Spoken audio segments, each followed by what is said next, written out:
अस्सलाम वालेकुम। आज का टॉपिक जो है मैं हिस्ट्री ऑफ कॉन्स्टिट्यूशन के बारे में बात करूंगा। बहुत सारे स्पीचों में, बहुत सारे लेक्चर्स में आप लोग कॉन्स्टिट्यूशन के बारे में, दस्तूर के बारे में, संविधान के बारे में सुनते होंगे और बहुत सारे राइट्स और बहुत सारे आर्टिकल्स के बारे में भी आप लोगों ने सुना होगा। लेकिन ये जो हमारा कॉन्स्टिट्यूशन है जिसके बारे में हम इतना बात करते हैं, हमारा कॉन्स्टिट्यूशन इफेक्ट में कैसे आया, उसके बारे में चंद थोड़ी हिस्टोरिक पॉइंट्स आपके सामने मैं रखना चाहूँगा। तो ये जो कॉन्स्टिट्यूशन है, हमारा कॉन्स्टिट्यूशन इम्प्लीमेंट हुआ, मतलब हमारे मुल्क ने कॉन्स्टिट्यूशन को अडॉप्ट किया 26 जनवरी 1950। उसके बाद से कॉन्स्टिट्यूशन इम्प्लीमेंट हुआ इंडिया में। तो उससे पहले क्या था, ऐसे चंद सवाल थे। उससे पहले इंडिया में क्या चलता था, किस कानून के मुताबिक हमारा मुल्क चल रहा था, ऐसे छोटी हिस्टोरिक चीज़ें आपके सामने रखूँगा। जैसे आप जानते हैं कि इंडिया जो है अंग्रेज़ों के हुकूमत में था और अंग्रेज़ों का यहाँ पर हुकूमत चलता था। तो उस तरीके से इंडिया को चलाने के लिए अंग्रेज़ों ने चंद लेजिस्लेशन बनाया था। कॉन्स्टिट्यूशन नहीं बनाया था, लेजिस्लेशन बनाया था। उन लेजिस्लेशंस का नाम था गवर्नमेंट ऑफ इंडिया एक्ट 1935 और इंडियन काउंसिल एक्ट्स। अलग अलग 3 बार लिए गए इंडियन काउंसिल एक्ट और आखिर में इंडियन इंडिपेंडेंस एक्ट। ऐसे अलग अलग का जो लेजिस्लेशन है, इन लेजिस्लेशन में जो था इंडिया का कानून या इंडिया किस तरीके से चलेगा, एक तरीके का संविधान के पॉइंट्स उसमें थे। तो आज़ादी से पहले हम लोग इन लेजिस्लेशन को फॉलो करते थे।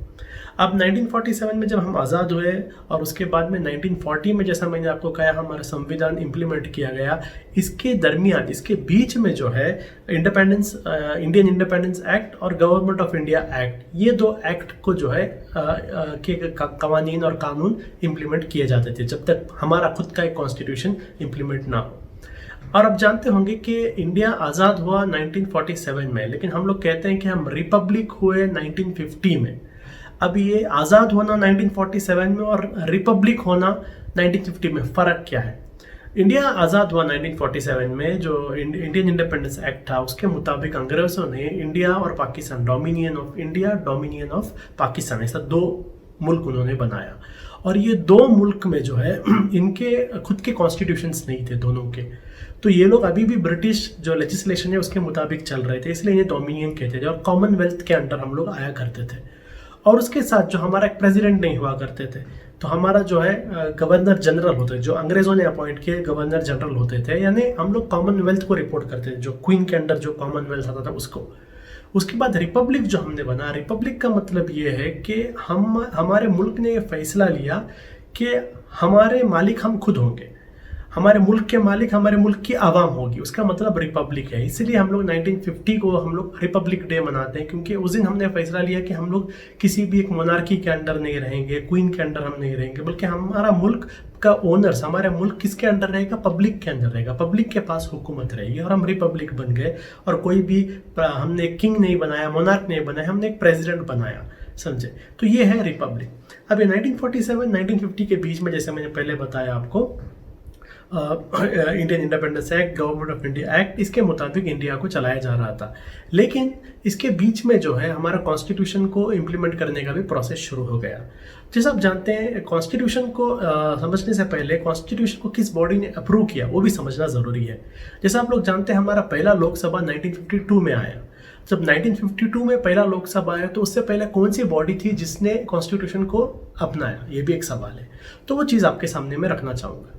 अंग्रेज़ों ने इंडिया में जो है कॉन्स्टिट्यूएंट असेंबली नाम का एक बॉडी सेटअप किया था। जैसे पार्लियामेंट है, पार्लियामेंट के जैसा ही एक बॉडी था जिसके अंदर दोनों कॉम्बिनेशन थे, यानी इलेक्टेड रिप्रेजेंटेटिव भी थे और उसके साथ साथ उस ज़माने में बहुत सारे छोटे छोटे रजवाड़े थे इंडिया के अंदर, उन रजवाड़ों के रिप्रेजेंटेटिव्स भी थे। इन दोनों को मिलाकर जो है पहला यहाँ पर इंडिया में जो है एक कॉन्स्टिट्यूएंट असेंबली बनाया गया। उसके बाद में इस कॉन्स्टिट्यूएंट असेंबली को डिवाइड किया गया, जिसमें इंडिया का कॉन्स्टिट्यूएंट असेंबली अलग हुआ, पाकिस्तान का अलग हुआ।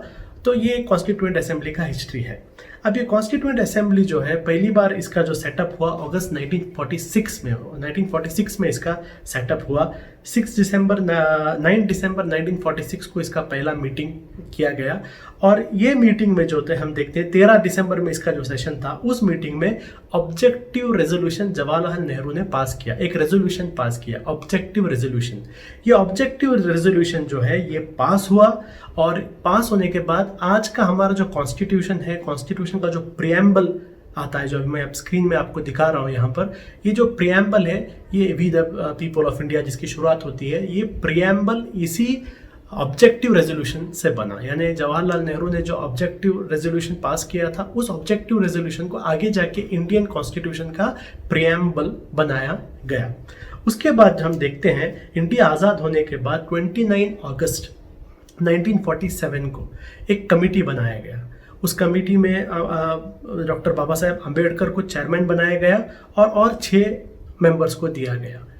इन सबको मिलाकर ये कमेटी को एक जिम्मेदारी दी गई कि आपको जो है इंडिया का कॉन्स्टिट्यूशन बनाना है, इसका एक ड्राफ्ट बनाना है, और ये ड्राफ्ट जो है कॉन्स्टिट्यूएंट असेंबली के सामने रखा जाएगा। कॉन्स्टिट्यूएंट असेंबली इस ड्राफ्ट पर डिस्कशन करेगी, चर्चा करेगी, अमेंडमेंट्स करेगी। उसके बाद जब ये पास करेगी तब वो इंडिया का कॉन्स्टिट्यूशन होगा। तो भी एक डेमोक्रेटिक प्रोसेस को फॉलो करने के लिए ऐसा एक सिस्टम बनाया गया। आगे जाकर इसी कॉन्स्टिट्यूशनल असेंबली के लिए एक कॉन्स्टिट्यूशनल एडवाइज़र को भी अपॉइंट किया गया। सर बेनेगल नरसिंह राव, जो एक बहुत सीनियर ज्यूरिस्ट थे, उनको भी अपॉइंट किया गया इनको असिस्ट करने के लिए। इसके बाद हम जानते हैं कि इस कमेटी ने अलग अलग दुनिया के जितने अलग अलग कॉन्स्टिट्यूशंस थे, उन अलग अलग कॉन्स्टिट्यूशंस का स्टडी किया। इंडिया के जो पुराने एक्ट्स थे, जैसा मैंने आपको बताया, government of India act, Indian independence act, Indian council acts, ये कॉन्स्टिट्यूएंट है, ये सारे चीज़ों को उन्होंने स्टडी किया, इनकॉर्पोरेट किया, और इसका पहला ड्राफ्ट जो है उन्होंने कॉन्स्टिट्यूएंट असेंबली के सामने प्रेजेंट किया। कॉन्स्टिट्यूएंट असेंबली ने इस ड्राफ्ट के ऊपर डिबेट किया। जब ये ड्राफ्ट पहला प्रेजेंट किया गया था, इसमें 243 आर्टिकल्स थे और 13 शेड्यूल्स थे। और ये आर्टिकल शेड्यूल क्या होंगे मैं अगले क्लास में आपके सामने रखूंगा। लेकिन ये 243 आर्टिकल्स और 13 शेड्यूल्स को जो है कॉन्स्टिट्यूएंट असेंबली के सामने रखा। कॉन्स्टिट्यूएंट असेंबली ने इस पर डिस्कशन किया, इस पर डिबेट किया, और बहुत सारे अमेंडमेंट, हर एक मेंबर ने जो है अमेंडमेंट पेश किया। चंद लोगों ने कहा इसको ऐड करो, इसको डिलीट करो, और एक चीज़ ऐड करो। ऐसा टोटल आप देखते हैं 7,635 अमेंडमेंट्स पेश किए गए, जिसमें 2,473 अमेंडमेंट्स को जो है डिस्पोज किया गया, रिजेक्ट किया गया। बाकी सबको उसके अंदर इनकॉर्पोरेट कर टोटल एक 395 आर्टिकल्स में इसको लेके गए, और 8 शेड्यूल्स और 22 पार्ट्स बनाए गए। इस तरीके से हम देखते हैं कि बहुत साल इसका चर्चा हुआ। चर्चा होने के बाद जो है 24 जनवरी 1950 को हम देखते हैं कि इसको अडॉप्ट किया गया। उससे पहले 26 नवंबर 1949 को इसको पास किया गया, यानी पूरा डिस्कशन इस पर ख़त्म करके पास किया गया। 24 जनवरी 1950 को एक्सेप्ट किया, यानी इसके ऊपर सिग्नेचर करके एक्सेप्ट किया गया, और 26 जनवरी 1950 को जो है हमारी कॉन्स्टिट्यूएंट असेंबली और हमारा जो कॉन्स्टिट्यूशन है, इस कॉन्स्टिट्यूशन को इम्प्लीमेंट किया गया। ये जो पूरा प्रोसेस जो था 2 साल 11 महीने चला। ये 2 साल 11 महीने ये कॉन्स्टिट्यूशन के ऊपर डिस्कशन, कॉन्स्टिट्यूशन का ड्राफ्टिंग और ये सब करने के लिए लग गया, और फाइनली 26 जनवरी 1950 को इम्प्लीमेंट किया गया। यानी आज के बाद ये हमारा रूल है, उससे पहले पास हुआ। और उससे जैसे आप जानते हैं कॉन्स्टिट्यूएंट असेंबली के जो मेंबर्स थे, उन मेंबरों ने इस पर साइन किया। जो पहली जो कॉन्स्टिट्यूशन की फाइनल कॉपी थी जिस पर साइन किया, 2 कॉपी बनाए गए थे, एक हिंदी में और एक इंग्लिश में। ये दोनों कॉपीज़ जो है हैंड रिटन थे, हाथ से बनाए गए थे। जो आर्टिस्ट लोगों ने इसके ऊपर अलग अलग डिज़ाइंस और कैलीग्राफी सब कर ये बनाए गए थे, और ये 2 कॉपीज़ जो है हैंड रिटन थी, और इसको फाइनल साइन कॉन्स्टिट्यूएंट असेंबली ने किया। अब हमारा कॉन्स्टिट्यूशन जो है, इस कॉन्स्टिट्यूशन में अगर आप देखेंगे अलग अलग कॉन्स्टिट्यूशन की इन्फ्लुएंसेस इसके अंदर है। जैसे आप मैंने पहले बताया था, अलग अलग कॉन्स्टिट्यूशन का इन्होंने स्टडी किया था और उसमें इन्फ्लुएंस भी हुआ। जैसे फॉर एग्जांपल यूके का जो कॉन्स्टिट्यूशंस का हमने जो इन्फ्लुएंस हुआ हमारे पर, बहुत सारी चीज़ इन्फ्लुएंस हुई। मैं मेजर चीज़ आपके सामने रखता हूँ।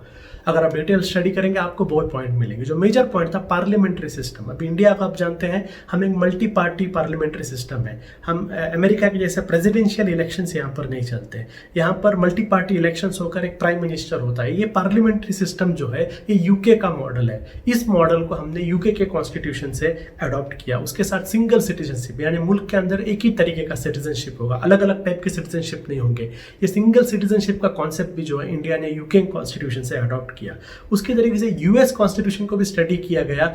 यूएस कॉन्स्टिट्यूशन में जो राइट्स हैं, यानी right to freedom, right to expression, इन चीज़ों के बारे में जो है यूएस कॉन्स्टिट्यूशन से अडॉप्ट किए गए। वहाँ के कॉन्स्टिट्यूशन से बहुत सारे पॉइंट्स लिए लिए गए, उसके साथ सेपरेशन ऑफ पावर, अलग अलग अलग बॉडीज़ को पावर्स क्या रहेंगे, उनके ताकत क्या रहेंगे, इंडिपेंडेंट जुडिशरी किस तरीके से होना है, लेजिस्लेचर का पावर क्या, एग्जीक्यूटिव का पावर क्या, जुडिशरी का पावर क्या, ये पूरा डेफिनेशन का ज़्यादा इन्फ्लुएंस यूएस कॉन्स्टिट्यूशन से हुआ। और एक इम्पॉर्टेंट चीज़ जो दूसरे कॉन्स्टिट्यूशन से लिया गया वो कनाडा के कॉन्स्टिट्यूशन से लिया गया, उसको कहते हैं क्वाजी फेडरल सिस्टम।